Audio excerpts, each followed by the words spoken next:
లోకేష్ అంటేనే ఇప్పటికి కూడా ఒక లీడర్గా ఎవరు గుర్తించరు. అట్లాంటి వాడిని తీసుకొచ్చి నా మనవడు వారసుడు, ఈయన మనవడు ఎట్లా అవుతాడండి? కూతురు కొడుకు మనవడు అయితే వరస అవుతాడు తప్ప వారసత్వానికి మనవడు కాడు. మన సంప్రదాయంలో కొడుకులే కదా, ఇంటి పేరు ఎవరికి ఉంటుందో వాళ్లే కదా వారసులుగా చెప్పుకునేది, ఆస్తులకు కానీ దేనికైనా సరే. అలాంటిది ఎన్టీఆర్ కుటుంబంలో వాళ్ళు నందమూరి కుటుంబంలో నుంచి ఎవరైనా అవుతారు. అలా కాకుండా వెళ్ళి నారా వాళ్ళ కుటుంబంలో తీసుకొచ్చి నా మనవడు వారసు ఎట్లా వారసుడు? అతను ఏమి సాధించాడని ఈ తండ్రి బాటలో నడుస్తూ అవినీతిలో మరి పూర్తిగా అంతని మించిపోయి డబ్బులు సంపాదిస్తున్నాడని అతను గొప్పవాడని అందామా? అదేవిధంగా ఇష్టం వచ్చినట్టుగా రెడ్ బుక్ రాజ్యాంగాన్ని నడిపిస్తూ రాష్ట్రంలో మరి ప్రతిపక్ష నేతలందరినీ కూడా చంపిస్తూ, అదేవిధంగా వాళ్ళు ఆత్మహత్యలు చేసుకునే విధంగా ప్రేరేపిస్తూ, మహిళల మీద జరుగుతున్నటువంటి అత్యాచారాలు దారుణాలన్నీ తెలుగుదేశం నాయకులు చేస్తుంటే కనీసం శిక్షలు కూడా లేకుండా వాళ్ళని కాపాడుకుంటూ, అదేవిధంగా ప్రతిపక్ష నేతల్ని వాళ్ళ భార్యల్ని ఇష్టం వచ్చినట్టుగా మాట్లాడే వాళ్ళని కాపాడుకుంటూ ఇతని పరిపాలకుడా? ఇతను ఒక ముఖ్యమంత్రి అంటే ఎవరైనా హర్షిస్తారా? ఇట్లాంటి దగుల్బాజీ రాజకీయాలు చేసేటువంటి వాళ్ళు ప్రపంచ చరిత్రలో ఇంతవరకు చూడలేం. ఇప్పుడు ప్రతి ఒక్కడూ ఒక ఆశయం కోసం, హిట్లర్ లాంటి వాడు కూడా వాడు యూదుల మీద కోపంతో చేశాడు. వాడి చిన్నతనంలో జరిగిన అవమానాల వల్ల అతను ఒక ఆశయం పెట్టుకున్నాడు, అతను చేశాడు. కానీ వీళ్ళకి ఏదైనా ఒక ఆశయం అంటూ ఉందా?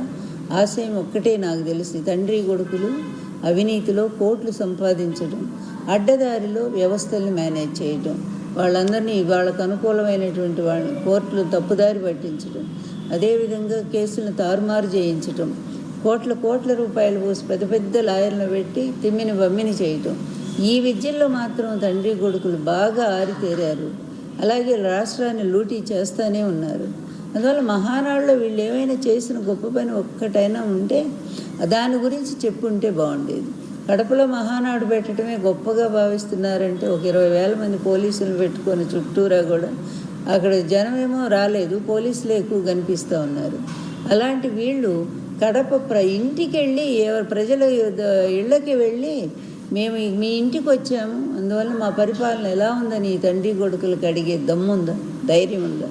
కడపే కాదు, రాష్ట్రంలో ఏ మూలకైనా సరే మీ ఇద్దరు వెళ్ళి మా పరిపాలన ఎలా ఉంది, మా పరిపాలన చూసి మాకు ఓటేయి వేస్తారా అని చెప్పి ఒక్కసారి జగన్ గారిలాగా అడగండి.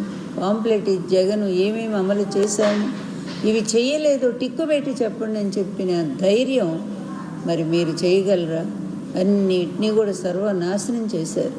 జగన్మోహన్ రెడ్డి గారు ఒక పద్ధతి ప్రకారంగా రాష్ట్రాన్ని అన్ని రంగాలను ముందుకు తీసుకెళ్తూ అటు అభివృద్ధిలో ఆంధ్రప్రదేశ్ నంబర్ 1 చేశారు.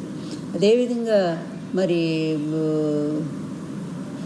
జిఎస్టీలో కూడా ఆంధ్రప్రదేశ్ నంబర్ 1 అయింది. పోలీస్ వ్యవస్థ నంబర్ 1, రైతు భరోసా నంబర్ 1, తర్వాత చేయూత నంబర్ 1, నాడు నేడు స్కూల్స్ నంబర్ 1, ఇలా చెప్పుకు అమ్మఒడి నంబర్ 1.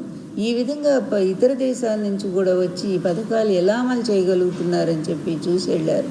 కరోనాలో కూడా హాస్పిటల్స్ అప్పటికప్పుడు ఏర్పాటు చేసి నిజంగా ప్రజలను ఆదుకున్న తీరు ప్రపంచమంతా హర్షించే విధంగా ఉంది. దేశం కూడా ప్రధాని మెచ్చుకున్నారు, అందరూ మెచ్చుకున్నారు. అట్లాంటి గొప్ప పరిపాలన, గొప్ప పాలకుడు, గొప్ప సంక్షేమము, వాటన్నిటినీ తుంగలో దొక్కి ఈరోజు అమరావతి పేరుతో అడ్డగోలుగా సంపాదిస్తూ మళ్ళీ కూడా ఈ విధంగా తండ్రి కొడుకులు తయారయ్యారు. రాష్ట్రానికి ఒక పీడలాగా చీడలాగా పట్టుకున్నారు వీళ్ళు. అందువల్ల వీళ్ళ గెలుపు కూడా మామూలు గెలుపు కాదు, అడ్డదారిలో గెలుపు అని ప్రజలందరూ చెప్పుకుంటూనే ఉన్నారు. అందువల్ల ఎప్పుడు ఈ పీడ తొలగిపోతుందా అనుకుంటున్నారు. అది మహానాడు కాదు, ఒక ప్రజలకి అది వెన్నుపోటు నాడు అని చెప్పుకోవాలి. ఎన్టీఆర్ని వెన్నుపోటు పొడిచి ఎట్లా పార్టీ లాక్కున్నారో అదేవిధంగా ఈరోజు కూడా మరి ప్రజల వెన్నుపోటు పొడిచి హామీలు ఇస్తామని చెప్పి మాట ఇచ్చి ఈరోజు ప్రజల వెన్నుపోటు పొడిచిన వెన్నుపోటు నాడుగా దాన్ని చెప్పుకోవాల్సి ఉంటుంది. ఎక్కడి మహానాడు, ఎక్కడి ఎన్టీఆర్, ఎక్కడి చంద్రబాబు, ఎక్కడి ఈ పీడనాడు చెప్పుకోవాలంటే ఇదొక మహానాడు కాదు, బోరు కొట్టించింది. వాళ్ళ పార్టీ వాళ్ళకే బోరు కొట్టింది. అందువల్ల అట్లాంటి ఈ కార్యక్రమం అట్టర్ ఫ్లాప్ అయింది.